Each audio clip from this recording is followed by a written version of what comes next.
Ikalabing-tatlong kabanata. Hinugasan ni Jesus ang paa ng mga tagasunod niya.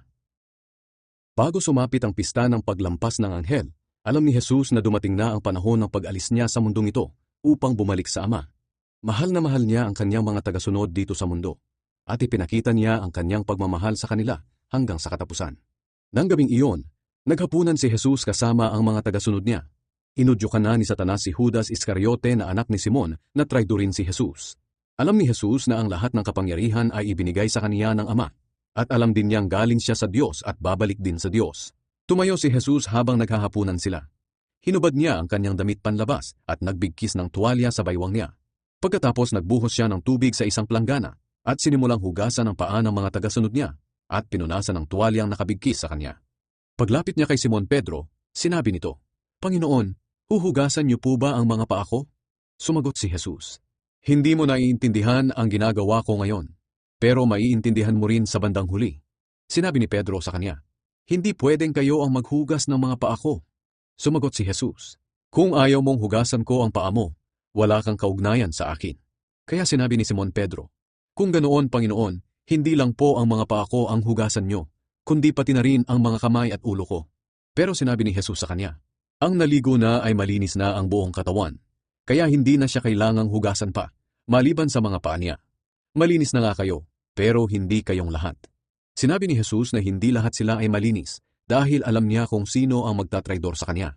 Nang mahugasan na ni Jesus ang mga paa nila, muli niyang isinuot ang kanyang damit panlabas at bumalik sa hapagkainan. Pagkatapos tinanong niya sila, "Naintindihan niyo ba ang ginawa ko sa inyo? Tinatawag niyo akong guro at Panginoon, at tama kayo dahil yan nga ang totoo. Kung ako na guro at Panginoon ninyo ay hinugasan ang inyong mga paa, dapat ay ganoon din ang gawin ninyo sa isa't isa. Ginawa ko ito bilang halimbawa na dapat ninyong tularan, kaya gawin din ninyo ang ginawa ko sa inyo. Sinasabi ko sa inyo ang totoo, walang alipin na mas higit sa kanyang amo, at wala ring isinugo na mas higit sa nagsugo sa kanya.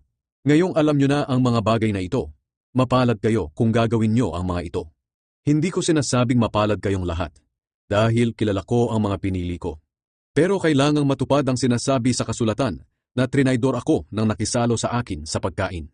Sinasabi ko ito sa inyo bago pa man mangyari, upang kapag nangyari na, ay maniwala kayo na ako nga ang Kristo.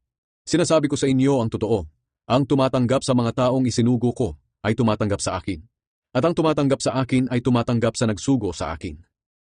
Inihayag ni Jesus na may magtatraidor sa kanya. Pagkasabi nito ni Jesus, labis siyang nabagabag. Sinabi niya, "Ang totoo, tatraidorin ako ng isa sa inyo." Nagtinginan ang mga tagasunod niya na naguguluhan kung sino ang tinutukoy niya. Nakasandal kay Jesus ang tagasunod na minamahal niya. Kaya sinenyasan siya ni Simon Pedro na tanungin si Jesus kung sino ang tinutukoy nito. Kaya habang nakasandal siya kay Jesus, nagtanong siya, "Panginoon, sino po ang tinutukoy ninyo?"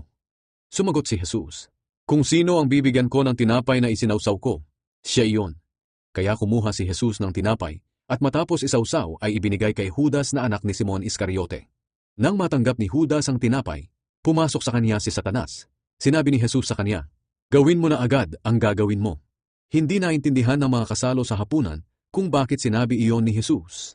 Ang akala ng iba, inutusan lang ni Jesus si Judas na bumili ng mga kakailanganin sa pista, o kaya'y magbigay ng limos sa mga mahihirap, dahil siya ang tagapag-ingat ng pera nila.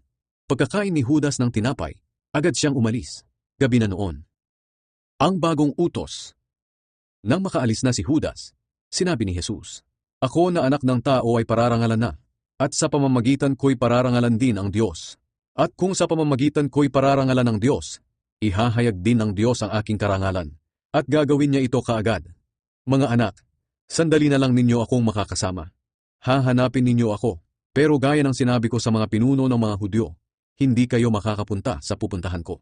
Kaya isang bagong utos ang ibinibigay ko sa inyo. Magmahalan kayo. Kung paano ko kayo minamahal, ganoon din dapat ang pagmamahal nyo sa isa't isa. Kung nagmamahalan kayo, malalaman ng lahat ng tao na mga tagasunod ko kayo." Sinabi ni Jesus na ikakaila siya ni Pedro. Nagtanong si Simon Pedro kay Jesus, "Panginoon, saan po kayo pupunta?" Sumagot si Jesus, "Sa ngayon ay hindi ka makakasama sa pupuntahan ko, pero susunod ka rin doon balang araw." Nagtanong pa si Pedro, "Panginoon, bakit hindi ako maaaring sumama sa inyo ngayon? Handa naman akong mamatay para sa inyo." Sumagot si Jesus, Talaga bang handa kang mamatay para sa akin? Sinasabi ko sa iyo ang totoo. Bago tumilaok ang manok, 3 beses mong ikakaila na kilala mo ako.